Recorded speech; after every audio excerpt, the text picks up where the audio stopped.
Is there anyone like in particular that for you is like your true, like this is like my really big passion, or maybe it's even your passion right now, like you're super interested in a topic or two? Mm. Uh, yeah, I think my main focus is shifting towards like longevity and lifespan, so to say. Like I'm really interested in that because I think it's almost like the most toughest question, like Yeah. how do you solve aging, and Yeah. the biggest question almost that we can work on. So I'm just like, yeah, I want to fix or like focus on thinking about the hardest questions in some sense. Um, but of course, I also like value this resilience and hormesis. Welcome to the Hanu Health Podcast, where our mission is to help you to breathe better and stress less. On this show, we discuss a variety of topics and provide practical suggestions for improving health and well-being. However, none of the education, tips, and tricks provided should be taken as medical advice. Your medical doctor is your best bet if you have medical questions. Also, on this podcast, we interview numerous guests from diverse backgrounds, interests, and may carry some unique ideas. Hanu Health as a company does not endorse all statements provided by guests or condone all suggestions or protocols discussed. We just like hearing about cool people doing rad and new things. So sit back, relax, breathe, and enjoy the show.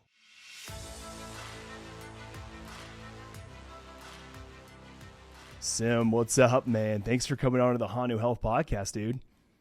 Hey, yeah, I'm super excited to be on here and glad to be invited.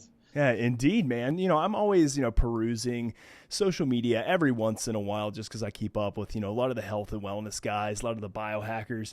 And it seems like every time I look onto your Instagram feed, like you're jumping into some body of cold water. Did that happen today, I'm assuming? Well, not into outside water, but I did take a cold shower in the morning. But Nice. yeah. Nice. Do you do some type of cold, either immersion or exposure every single day, or do you take some days off? I do take days off. I used to like in the college. I used to take like 1 year or 2 years straight, almost like do a cold shower every day in the morning. Yeah. But nowadays I'm doing depends on like what I'm usually like. What's my workout routine like? So on most rest days and recovery days, I do try to do some sort of cold exposure. Sure. Because like it helps with recovery and lowers inflammation and reduces soreness and has all those immune system boosting benefits. But if I'm trying to let's specifically build muscle or stuff like that or strength in the gym, then I don't want to do that overly much because there is a lot of research showing that cold exposure immediately after a resistance training workout can inhibit some of these adaptations that happen from the resistance training. Sure. And, So like blunt the hormetic response. Yeah, you'll get like less hypertrophy and because you do need the inflammation and stuff for the muscle growth. Yeah. So you don't want to be blocking it after a workout. Yeah, no, makes sense. Have you read anything? And we're kind of just jumping right in, but hey, let's go for it. One of the things that I do predominantly after a resistance type workout is I jump in the sauna, generally around 20 minutes, and then normally I'll finish off with a cold shower. Any research that you've seen kind of in regards to kind of doing that kind of like hot cold contrast, heat first directly after a workout, and then finishing with like a cold shower? Like I just want to make sure I'm not screwing things up here. Well, the heat does have like a great benefit after the workout. So what happens during the workout is that you break down some of the muscle tissue to a certain extent. You release the glycogen, your blood flow is like increased, etc. And the reason why the cold shuts down some of these adaptations is because it reduces the blood flow and reduces the supply of nutrients to those tissues and reduces the inflammation, etc. Those things don't happen with the heat or the sauna. So those actually get supply or the nutrients and the blood into the muscles, so it speeds up recovery in that sense. And you also like boost the growth hormone, which has also recovery effects on that. Like after the workout, the heat is the best thing. Like immediately after the workout, to go to the sauna. I don't think like a short cold shower would have this negative effect on these adaptations. Sure. So you can still take like a cold shower, and it's not gonna have like a huge effect, but like an ice bath literally for like 2 to 5 minutes or something, that would probably shut down some of those adaptations. But like a quick rinse in a cold shower doesn't have that. Yeah, no, that makes sense. I'm glad that that's not like detrimental to my overall goals. Because one of the things is like when I do, so I do a Swedish sauna generally around 19, 20 minutes, kind of right at that Rhonda Patrick range, if you will. And for me, like it is so welcome to jump into a cold shower. Like I don't want any other type of shower other than a cold shower when I've been in, a 220 degree Fahrenheit sauna for a while. Like just no thanks. So for me, it's always welcomed. But I just knew, it wasn't great to do like a cold immersion directly after a workout. So what's the timing? Is that like should it be like a 12-hour timing, 6-hour timing? What have you come across there for cold? Mm-hmm. Right. I specific research about that, when is the optimal time window to do the cold. From a, let's say, protein synthesis perspective, then the protein synthesis after a resistance training workout that can stay elevated for up to like 24 to 48 hours, depending on how advanced you are. So I think, I think the closer it is to the workout, then the more detrimental it would be. But after, let's say, 12 hours, then even then it would have like a minute, even like if you were to do like a long ice bath, it would have like a minute impact on these adaptations. So like the longer you have waited after the resistance training workout, then the less effect of it has on shutting down these pathways. But maybe like I personally would want to wait at least 12 hours to not do like any kind of cold. Yeah, interesting. Makes a lot of sense. Well, dude, I know we kind of jumped just straight into it. I'm sure we'll come back to cold. Maybe we'll talk about heat and stuff later so that we can dig a little bit deeper into the effects of sauna, cold immersion and so forth. But tell us a little bit about yourself. Like what got you into this, interested in the world of health and wellness, and then, said biohacking. And a lot of the people who listen to this podcast are going to be quite familiar with that word biohacking, but maybe we should unpack it a little bit because I think there can be a little bit, of confusion. Some people are like, biohacking is injecting chlorophyll into the eyes, like the old grinders. And then some are like, no, it's, just drinking, a fat-based bulletproof coffee or something. It's like, well, maybe there's a little bit of an in between there. So maybe just tell us a little bit of how you got interested in health, wellness, biohacking.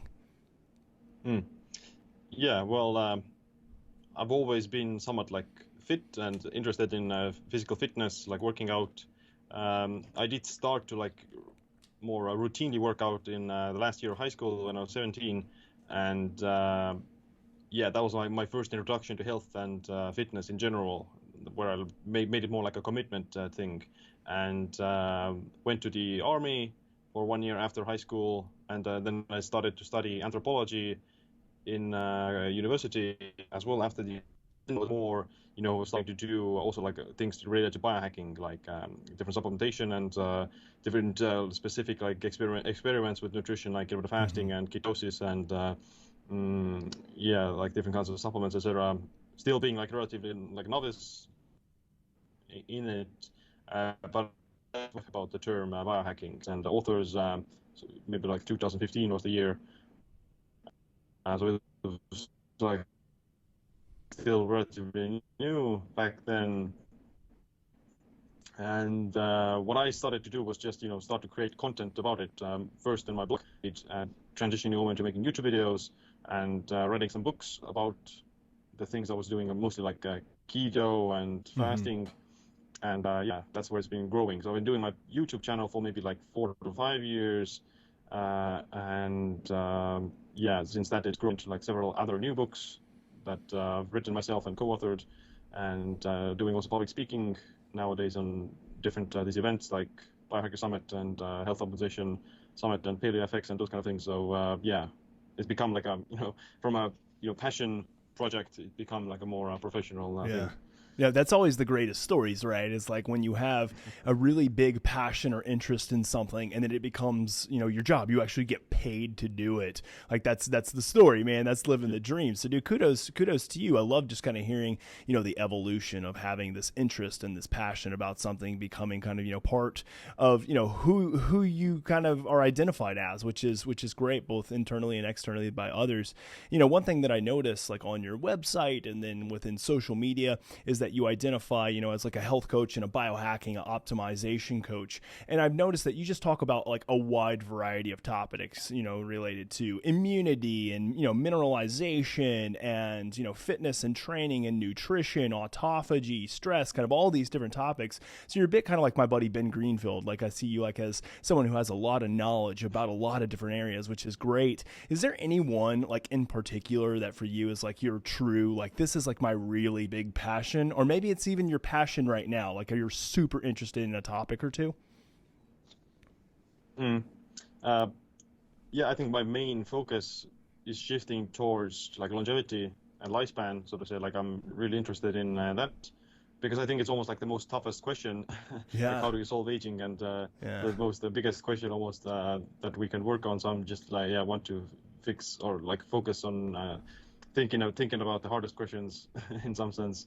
But of course, I also like value this resilience and hormesis or stress adaptation. So that was one of the reasons why I don't know, like in the army at least, I was very thinking about this idea of stress adaptation and hormesis. I didn't know the word back then, but I was still like doing like cold exposure and other kinds of stressors on a regular basis. So I was thinking, well, it's quite amazing how humans have managed to like survive for this long, and part of the reason has to do with just this ability to adapt and get used to different kinds of environmental circumstances. For sure. And I think my very initial passion is the kind of stress adaptation and hormesis, because it relates to like evolution and the human species as a whole. But I do want to focus on longevity, which doesn't mean which do contribute to each other. Like stress adaptation is part of longevity, but longevity from the side of what causes aging and how can we like possibly slow it down or reverse it. That's kind of my future focus a lot. Yeah. I've noticed kind of myself as I've gotten older, I'm by no means old, mid 30s. However, like when I was younger, it was very much just about like, okay, how much weight can I put on? Just how much muscle is humanly possible for me to put on? And that's kind of what piqued my interest into health and wellness. And then I was like, okay, well now let's optimize. I've gotten some of the basics, or what I thought were basics back then, but were just completely bullcrap. I thought were basics were down, and now let's like optimize. So then that got me interested in the whole idea of like biohacking, but it was still kind of like, how can I biohack fitness? How can I biohack recovery?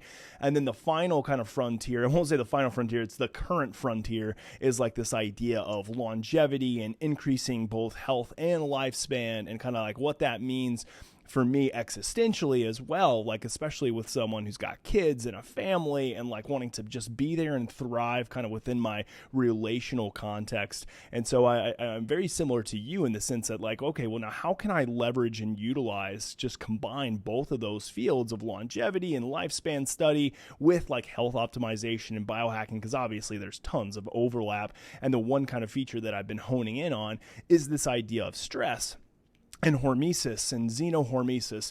One of the interesting things, on this podcast is that I've made so many comments about how people like demonize that word stress. Like stress kind of comes with this negative connotation for a lot of people. But we teach kind of a different way of looking at it, that stress is actually at its core really intended to help than it is to hinder. Like at the core, stress is there to help, and it can be a great signal. So you wrote a book, Stronger by Stress. You love this idea of hormesis and xenohormesis. So tell us a little bit, like, why should we not be demonizing stress, and how can we leverage stress for better? Right. Yeah. Stress does have that negative connotation, but the problem is that you can't avoid stress. Like you can't run away from it. It's gonna come after you, and only in our like modern society we have the privilege of stress management or de-stressing, so to say. Like in nature, you're almost like forced to always adapt. Of course, the amount of stressors is different, and the types of stressors are different between nature and the society. But I think the main idea should always be that if you're afraid of stress and you're like constantly trying to run away from it, then you're eventually going to lose in terms of that the stress is going to catch up, and instead of trying to avoid it completely, you should have sometimes practice where you proactively try to increase your resilience against the stress as well, because then the stressors themselves become less stressful to you. They cause less damage, they cause less mental distress, and at the same time you're still able to like deal with them more better and more productively.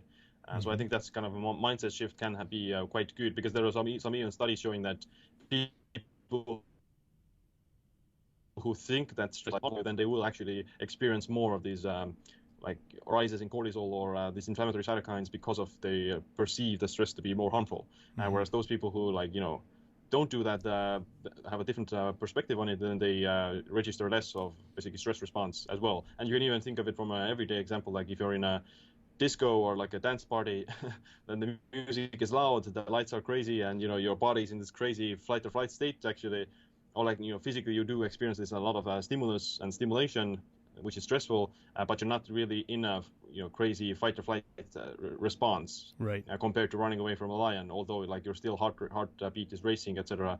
Or if you're like in a sauna, you enjoy it. It's actually de-stressing. It helps you to calm down, versus being in a desert. You think you're in a desert and you're gonna die because there's no water.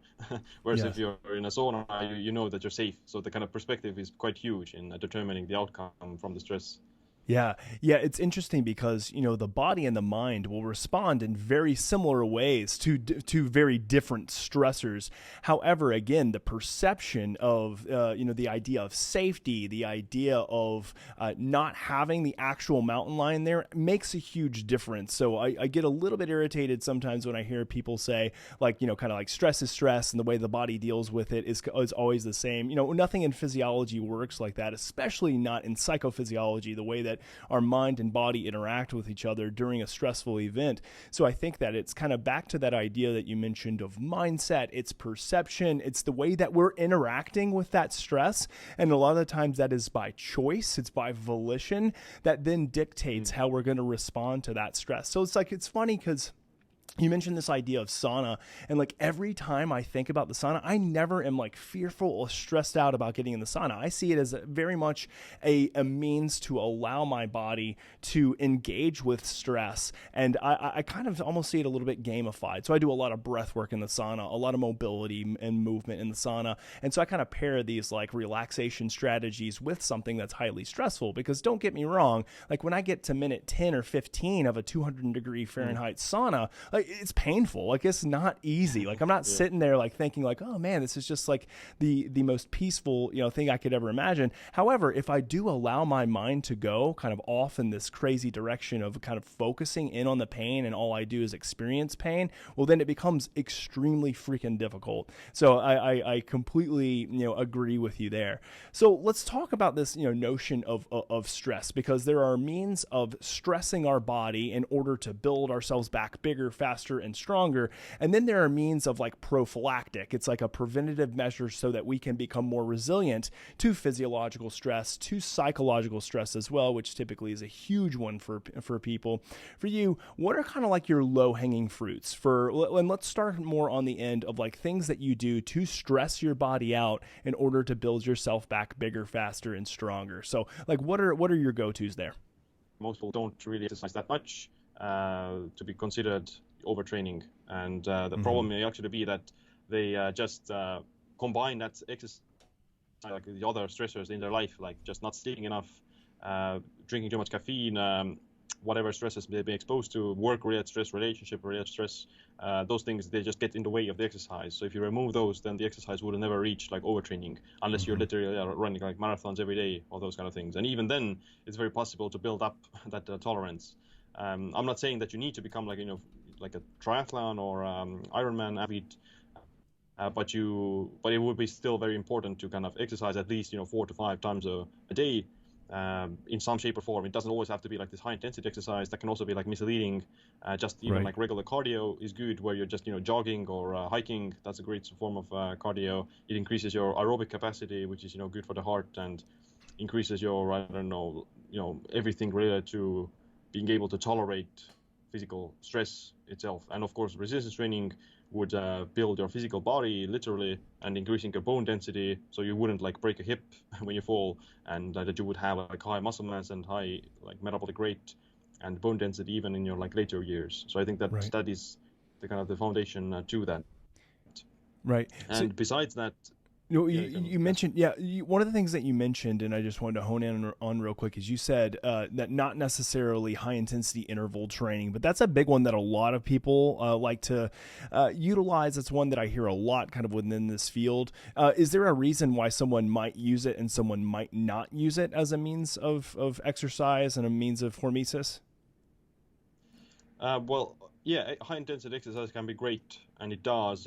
It is a form of hormesis, and high intensity interval training, for example, does like it does improve aerobic capacity and overall endurance, and you do save a lot of time. But again, it can be a bit stressful if you're doing it all the time. So Right. like yeah, in the biohacking sphere, like everything can be like about time management as well. So they just end up doing this high intensity exercise all the time, and the body doesn't have time enough to recover. Right. Right. Which And which I've is heard a lot of where women too, like a lot of women will yeah, engage in high intensity interval training and then it will, down regulate different hormones and cause problems with, their menstrual cycle. So are you a huge yeah. proponent of like getting tested or like, obviously looking at kind of gender differences?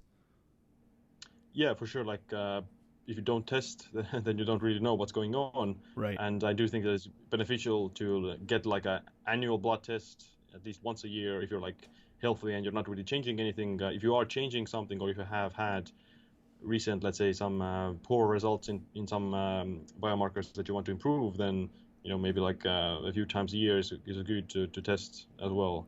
But yeah, like usually from a stress management side, then the first thing that tends to go down for both genders is just the thyroid. Mm-hmm. Mm-hmm. So the thyroid is very sensitive to stress and cortisol. So with that, you may experience like poor blood circulation and poor temperature regulation. So you get cold hands and feet all the time. You Right. may get hair loss. You may get like sleeping issues. You get like weight loss plateaus as well because the thyroid regulates your metabolic rate. So your like metabolism will slow down to a certain extent. Um, and yeah, just frailty and those things can Sure. be signs of low thyroid. And one thing, cool thing, or not a cool thing, but like one thing that also gonna happens with the low thyroid is that the cholesterol goes up. Mm-hmm. So that's one of the hidden reasons why the cholesterol may go up. It's because of the low thyroid. So you need the thyroid hormones to basically convert cholesterol into the sex hormones and stuff. So you end up with a low thyroid with high cholesterol and low testosterone and low sex hormones, which is, Recipe for obviously going to be, disaster. yeah, it's going to be a bad thing. And the next thing would be then after the thyroid would be the sex hormones like testosterone, maybe some estrogen problems for women, Right. and yeah. Yeah, yeah, no, makes sense. So, are you a proponent of Zone 2 training? Is that something that you either engage in or have you coached anybody on? Because that's been a huge one for me. Because I've always been into the idea of resistance training, done a lot of high intensity interval training, a lot of Metcon, CrossFit-ish type training. I've never been really into CrossFit, per se. Got to watch out for that trademark there. But I've done a lot of that work. But for me here, kind of within the past year or so, I've been really focusing a lot on Zone 2 heart rate training, MAF training. A lot of, Peter Attia has talked about this, and Inigo San Milan, who he's had on, who I believe he just had him on again, or maybe he kind of reposted a podcast. But I've utilized it and seen huge peaks in performance in the lowering of overall heart rate, increased heart rate variability, lowered blood pressure. A lot of these other biomarkers and metrics have changed with Zone 2 training. Proponent of that one at all? Yeah, I'm a huge fan as well. I started implementing it maybe 3 4 years ago, and yeah, before that I didn't do that much of this low steady state cardio Mm-hmm. that much. I used to do maybe like sprints and stuff before that. But yeah, after Sure. implementing this Zone 2, then I do think that from a longevity side, it's very important to build up this aerobic capacity, because then what the idea behind it is that you're increasing your, I don't know, like the threshold at which you start to burn glycogen, and your basically heart is able to function more efficiently with less effort. Is kind of the easy way of saying that. So that's going to Yeah. be just beneficial for longevity, and you don't really stress out your body that much. It's almost like a recovery workout in some sense. You're just oxygenating the body and getting the blood flowing, and you're not like causing additional micro trauma and additional like stress on the body that would like interfere with other, like say for example muscle growth. I like to do Sure. those Zone 2 on the days where I'm not doing weights. So I'll do the weights, but my body is recovering, so I'm not going to doing like high intensity exercise, because that would like impose an additional stressor on the body that would require it to start to recover from that high intensity session and not adapt to the previous resistance training workout. So your body's, if you impose two additional like stressors, then the body has to choose, okay, we will either repair this damage that comes, or we adapt to the stimulus that we got from the resistance training. And it's never going to be both. Like the body can only like adapt or like repair. So if you're constantly stressing out the body, then it's going to stay in this repair mode, and it's never going to adapt, and it's never going to get better. It's never going to get stronger.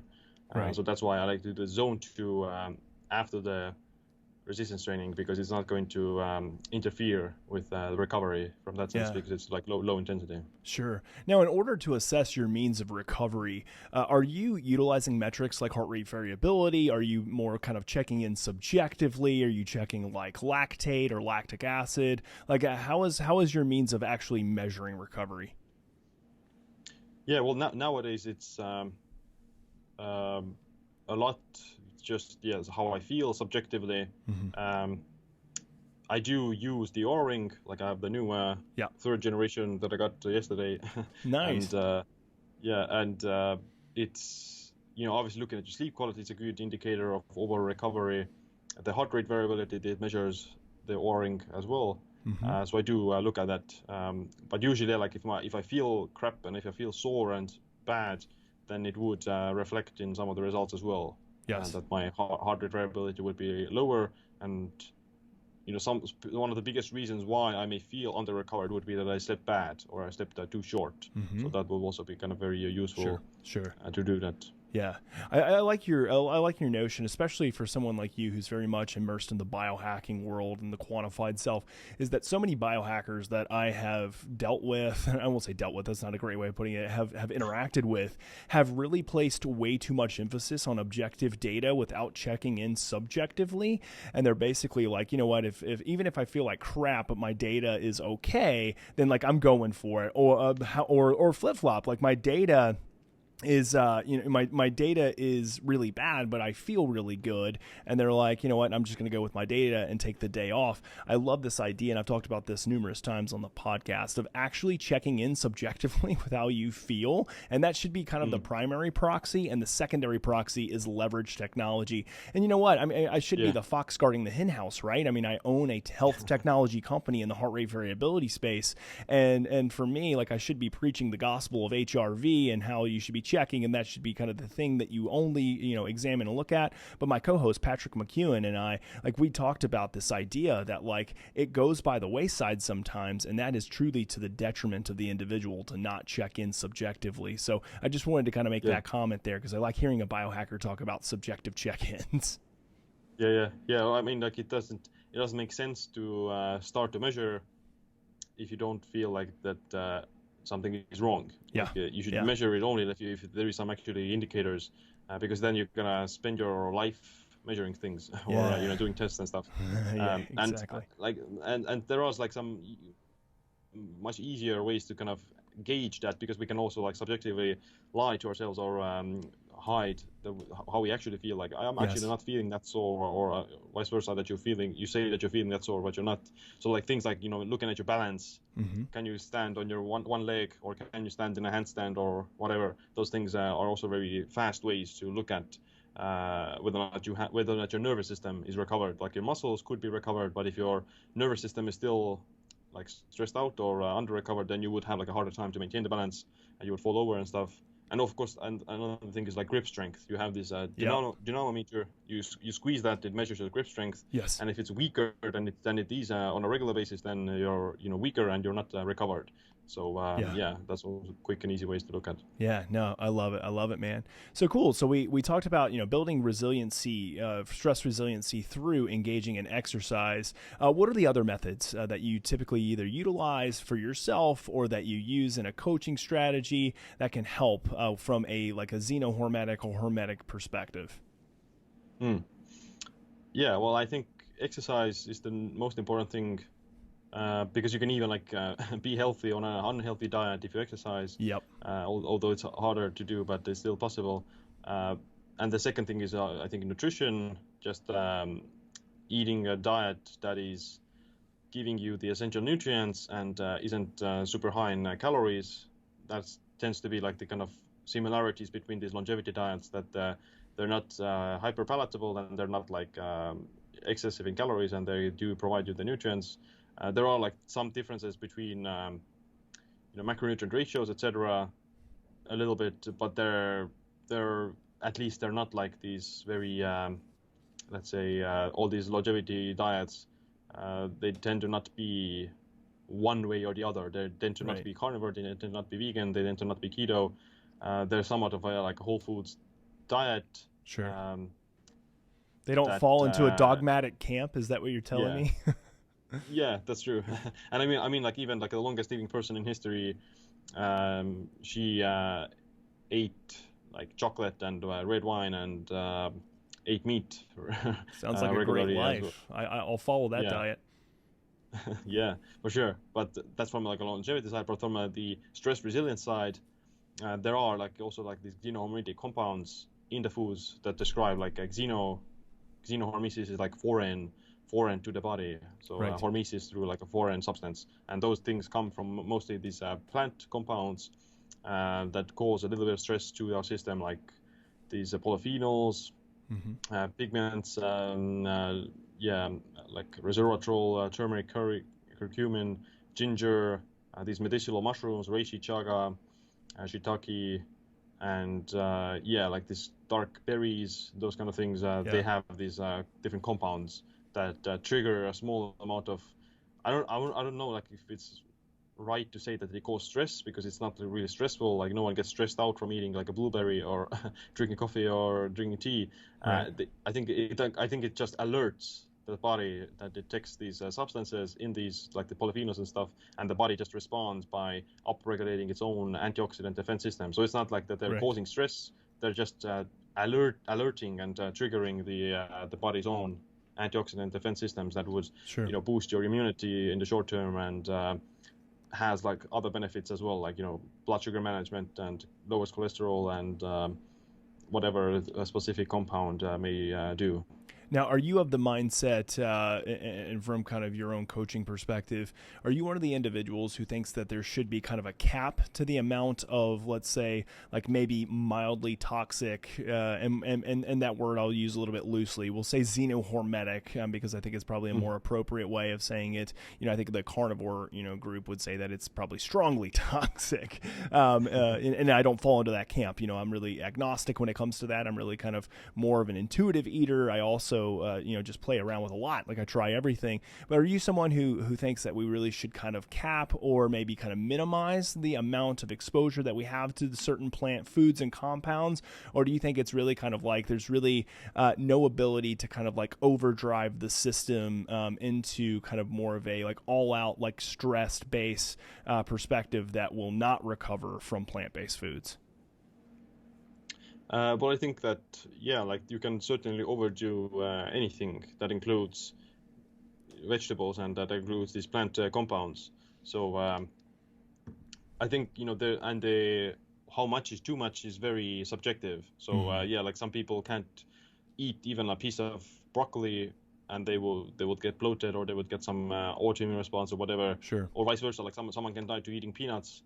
And things like that. So I think it's very like a wide spectrum, and how much you can eat depends a lot on it does. I think it's depends a lot on things like your immune system, your gut health, your past history, like whether or not you've been exposed to some sort of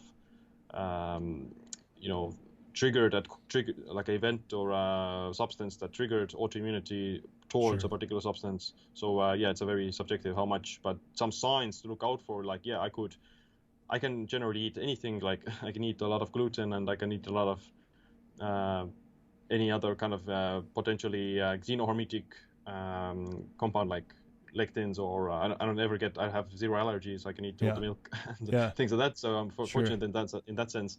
But like some signs that people may get would be like gut issues, probably like bloating, constipation, indigestion, loose stool, diarrhea, rashes, skin conditions are huge.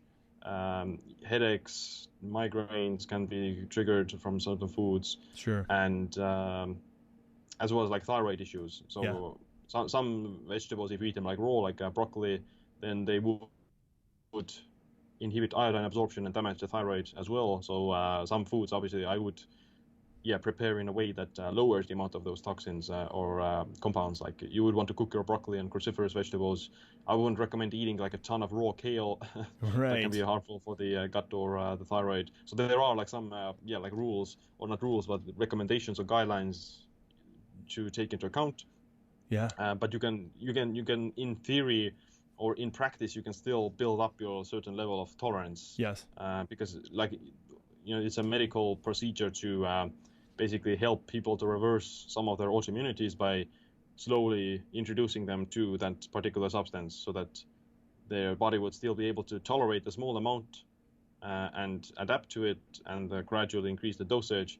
So over time, like this, it doesn't work always. It may not work for people who have serious autoimmune conditions, but if you have like regular, bloating from eating gluten or something, then it may not be an actual celiac disease or something. It may just be because you've been stressed out and you've been eating that gluten with like vegetable oils or some other things that cause irritants to the gut. And if you like reset the system and then reintroduce the gluten, then you may not actually be causing any harm, or you don't get any negative symptoms. So it's just a matter of context. Yeah. So like a lot of people who may end up going carnivore, in the past, they probably got exposed to a lot of pesticides and glyphosate and stuff like that wrecked their gut, and now they're like just suffering a little more than someone else who didn't have that life history. Sure. I think it's a testament to making sure that you check by either getting tested or, again, just check in subjectively. And it's not just, you hear so many people in the different camps preach, one side versus the other. And it's like, well, somebody's going to be wrong here, or maybe you're both right. Like, let's see kind of where we can meet in the middle. Because I remember back in about 2017 or so, when I was really getting into the health and wellness space, one of the big things for me was that, kale, it was about 2016 or 2015 actually, kale was like, the biggest thing for everybody. Everybody was eating kale. If the paleo crew was all on the kale bandwagon, like, everybody, the vegans obviously are on the kale bandwagon. So for me, I was like, oh, well, kale is healthy, so let me eat it. So I ate raw kale like every single day as a salad, like a huge salad. And dude, I was starting to get the biggest gut issues. I always felt sluggish after lunch. I felt awful. I got tested afterwards, and I was dealing with some other things at the time. I was working in a hospital as a resident where I was exposed to toxic mold, so I will put that caveat there. But the other thing, though, is I found out that I was strongly allergic to oxalates, and by strongly allergic, I had an insensitivity. I shouldn't say allergy. I was insensitive, or I should say sensitive to oxalates. And for me, I took them completely out of the diet, basically. Like, I didn't consume any type of food that had oxalates in it, and I recovered pretty quickly. And I still don't eat kale anymore, just because honestly I'm afraid of it, and I never liked it. Like, I haven't met anybody who's like, yes, I actually like love kale. I mean, maybe there are people out there, but for me, I never actually liked it. I just ate it because it was, quote unquote healthy for me. But it's just, again, one of those reasons for us to make sure that we're getting tested. We're not just hearing that, hey, so there's so much dogmatic like language in the nutrition space, right? It's like, you should eat this or you should not eat this, and then there's camps, and it just becomes really confusing. But I think what you're saying here is like, in the end, like, try it out, get tested for it. And then, like, if you have an issue, it may not mean, necessarily like you have to cut gluten out for the rest of your life because you have celiac disease. Maybe right now, because of, gut intestinal permeability or whatever it may be, you have a sensitivity to it. Let's try to remove those things, get tested for it, and then you can maybe reintegrate as a test or an experiment later on to see how your body handles it. Am I hearing you right there, Siim? Yeah, absolutely. I agree. Yeah. It's in the short term, you maybe need it to like eliminate something. But, I don't actually want to live like in a life where I'm afraid of certain foods. Yeah. I wouldn't want to, be some sort of in this fear bubble or something, because, Sure. I've been more restrictive in the past as well. Like, I've been keto, I've been eliminating gluten and stuff like that. But just from my own, like, base experience of eating more gluten and eating less gluten, I don't like notice any difference in my well-being and performance and stuff like that. So it's completely the same, because I probably don't have any issues with that. Someone else may feel like a huge difference, but I personally don't. So I much rather rely on my own personal results and personal experience to make certain decisions about my diet. Yeah, no, for sure. One more thing alongside this before we switch gears is, we talked a lot about nutrition and how we can utilize nutrition to leverage, as a means of health and wellness. What about fasting? I mean, and I already know your answer on this, considering, you wrote a book on autophagy and fasting and nutrition. But what's your thoughts even currently now? Because, things change, right? I mean, you could have written your book on autophagy and fasting, and maybe, you have a completely different view on it. What's your view now on fasting and how we can utilize fasting as a means to enhance stress resiliency? Yeah, well, I do like it still. I still That's do good. it. And I haven't changed a lot about my opinions either. So, well, I guess maybe explain my viewpoint on it. So I think that fasting is a great example of this stressor as well, a hormetic stressor. It does have some potential effects on longevity and anti-aging, although it's not clearly demonstrated in humans yet. There is a lot of reasons to think that it mimics calorie restriction, which is associated with longevity and lifespan. So just it turns on the same pathways as calorie restriction does and has these similar effects on the body. It's in some sense psychologically can be easier than calorie restriction, because you can still eat a larger meal, but you do it in a confined time frame. That can be good for psychological reasons, and at the same time it can also be a good way to save time. Sure. It can also be something that you overdo. A lot of women may overdo it, even men can overdo it, but at the same time I think eating 3 meals a day doesn't really give you any it doesn't give you any this hormetic effect. So just confining your eating window within 2 meals, or within 14 hours or 16 hours or even less. Sorry, you fast for 14 hours and 16 hours or more, then it will have some benefits in terms of the stress adaptation side, at least. It would have this hormetic effect that you would just not care if you get hungry, so to say. You can more easily go without food, and you can go for longer without snacks and without sugars and those kind of things. So it's undoubtedly will have this resilience effect, that you would be less caring about food and more resilient against starvation, basically, or skipping meals. You will be more resilient against missing a meal.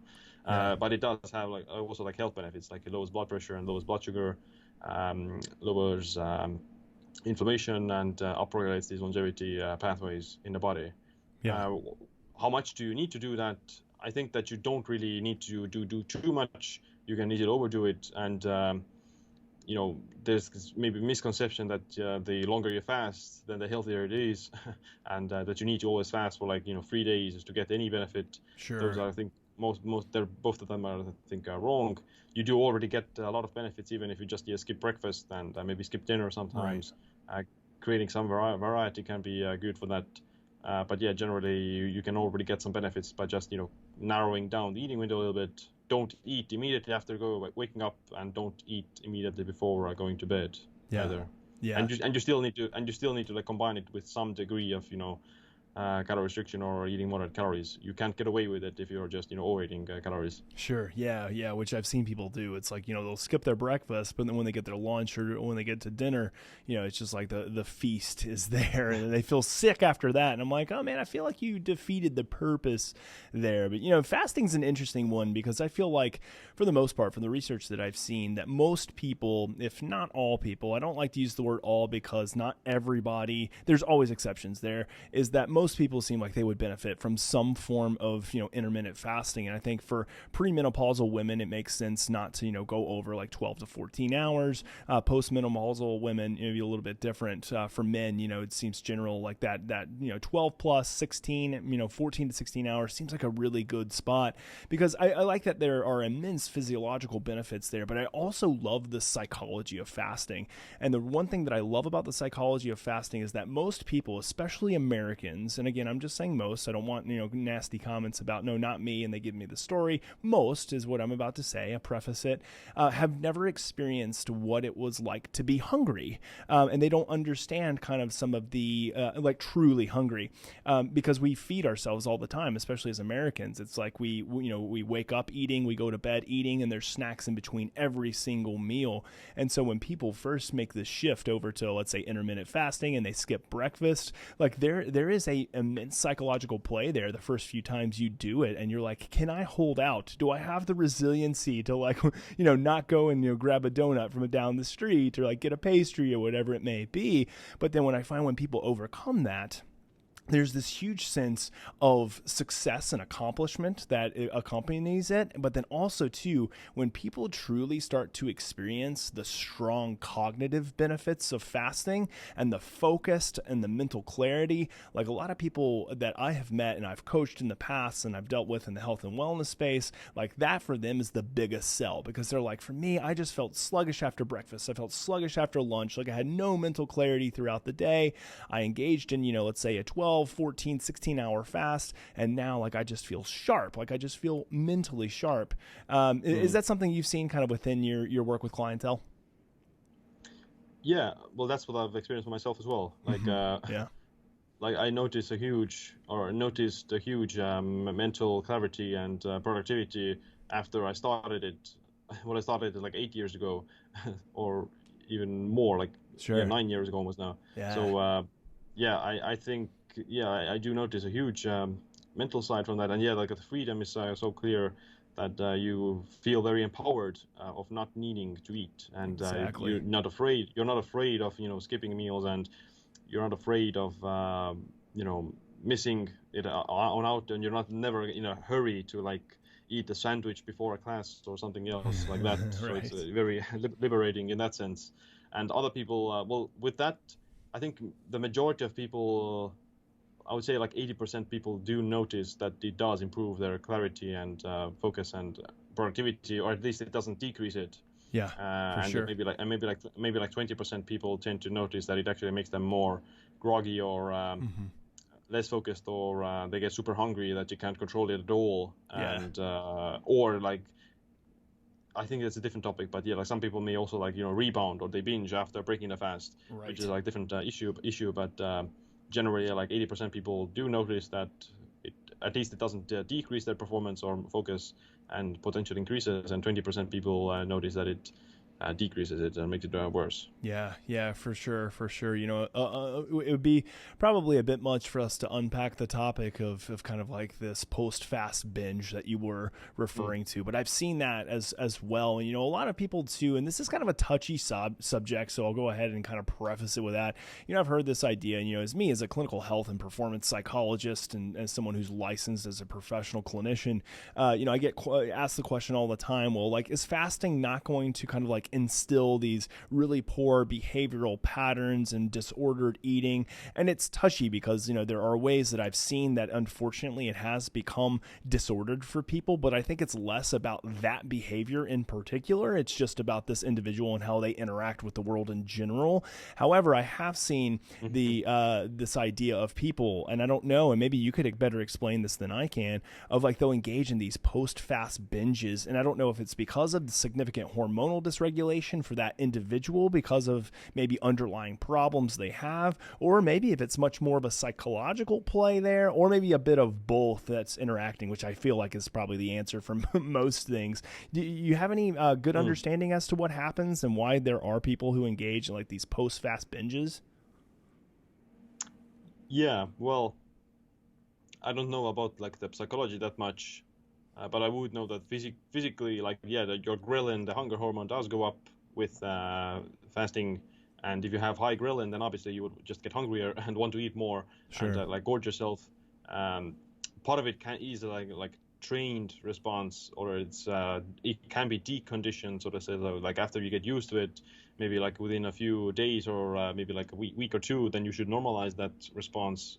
That happened for me quite easily, or at least my hunger levels decreased to the point where I don't notice like any like serious hunger during my fasting at all. Sure. And the other reason could also be that it's like a lack of electrolytes, which is interesting. It's called like this refeeding syndrome. Yeah. Which refeeding doesn't mean like this binging, but the refeeding refers to like this dangerous actually response that may happen if you're coming out of like a super long fast, like a several day fast, 5 day, 7 day fast, and then you eat, then you may get like low blood sodium levels, which may cause faint and potentially death as well if you like break the fast with foods that let's say spike your insulin levels, and that insulin will shuttle the nutrients like sodium and other B12 or B vitamins, thiamine, into the cell out of the bloodstream, and you end up with low levels of them in the bloodstream. So you like potentially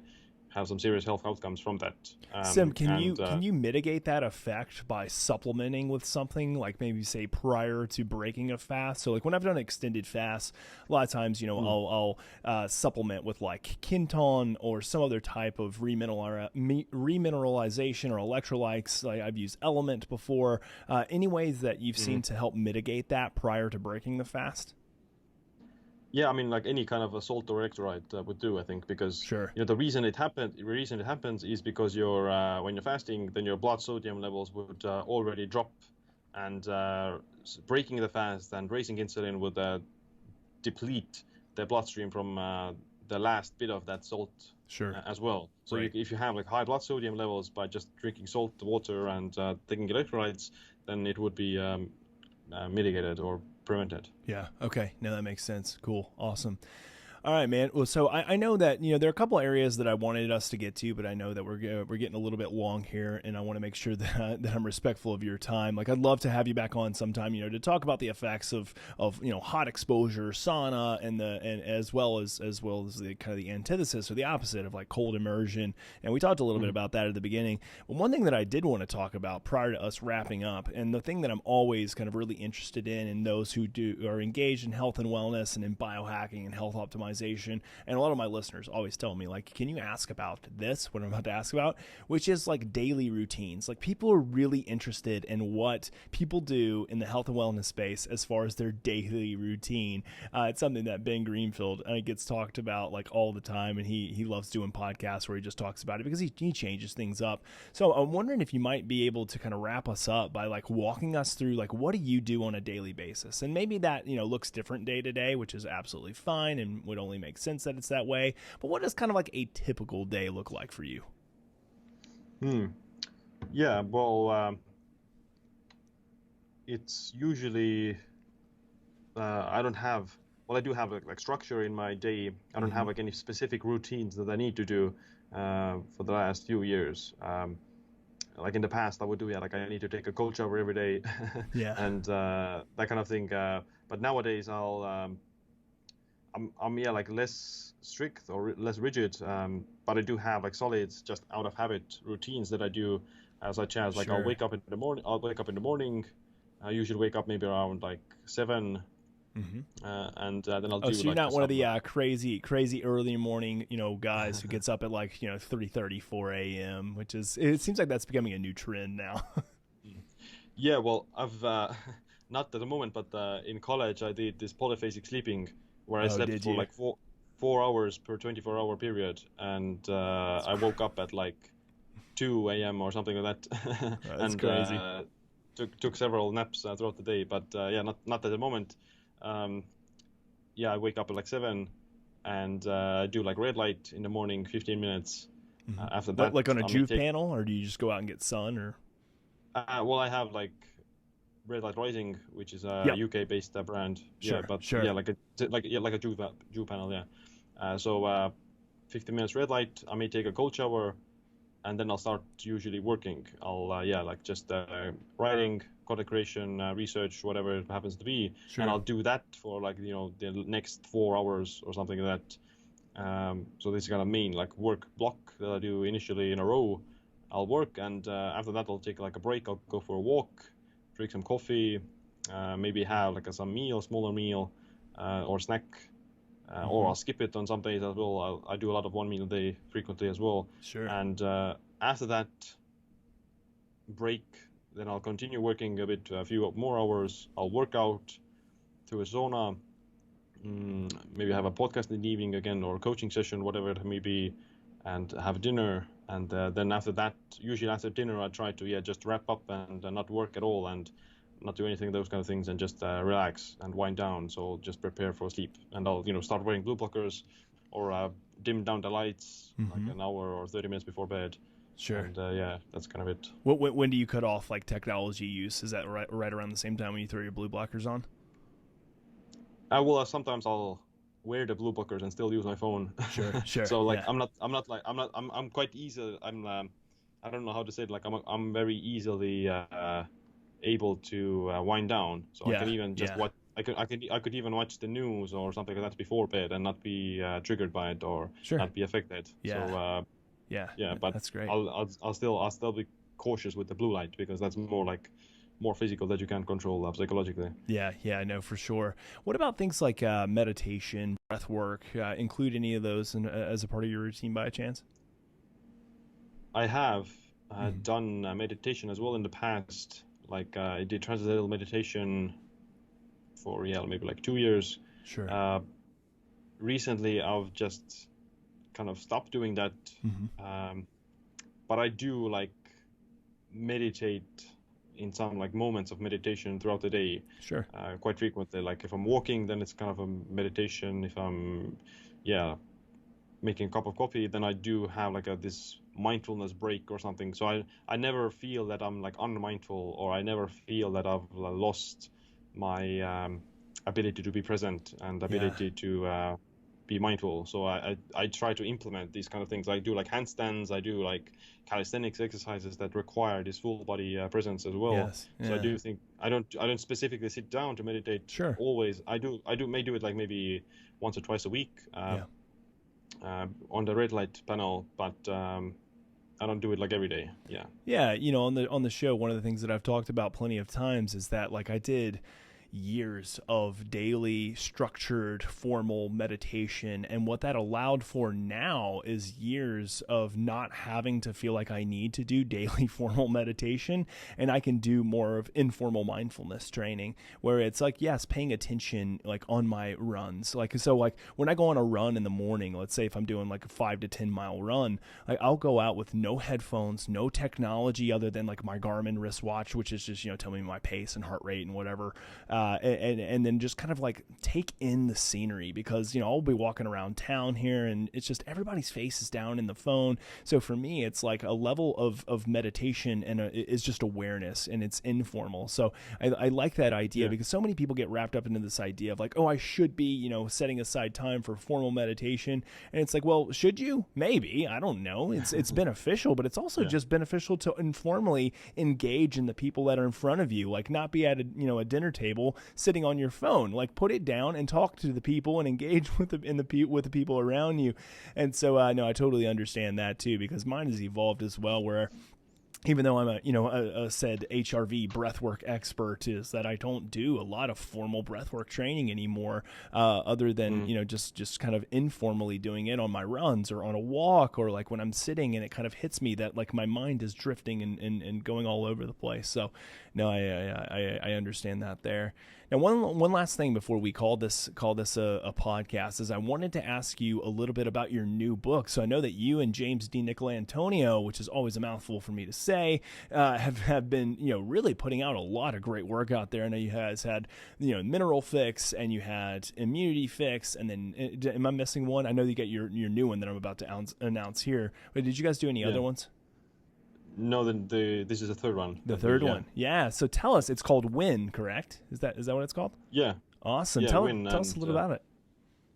Yeah, it's basically it's framed as if it's like a athlete book for athletes, and people who are engaged in like higher level of performance and people who want to strive towards higher level of performance. But it's also applicable to just everyday people. But yeah, the main kind of topics of the book is just physical fitness and like athleticism. It basically gives you like a framework or like a blueprint for optimizing your nutrition, exercise, hydration, electrolytes, even like acidity, alkalinity, those kind of things. Recovery, the sauna, the cold is huge. We have chapters for that, supplementation, sleep, immunity, as well as like different kinds of biohacks and Awesome. gadgets that may have like a performance enhancing effect. So it's basically like a blueprint for creating like an athletic and fit body for any kind of purpose. And then you can use that same principles of the book for any kind of a sport, whether that be MMA or bodybuilding or CrossFit, whatever. Sure. Awesome, man. Cool. Well, is that available now? Can people go on to Amazon? We'll link to it in the show notes. Yeah, it's on Amazon. Sweet. So Win by Siim Land and by James D. Nicolantonio. So we'll put that in the show notes for everybody, as well as kind of where people can find you. So where's the best way to find you? Because I know you obviously have a website, so feel free to plug that. And then also I know that you're very active on like social media. So what's the handles? Yeah, my all my handles are Siim Land. So on YouTube, Instagram, those are the platforms, and my website is siimland.com. All right, awesome, and we'll put that in there. Are you accepting any like individual clients now? Or are you involved in too much work to be able to take that on now? Well, I do have more room for sure, or depends on like what kind of issue it is and if I can help. But Sure. People always reach out and ask for help. Awesome. Cool, man. Well, dude, thanks for coming on here. You've been a wealth of knowledge and some really great areas. I love being able to talk about the concept of hormesis and how we can leverage stress, for it to really help us and not just see it as this massive hindrance or something to fear or demonize. So I really appreciate you coming on, man.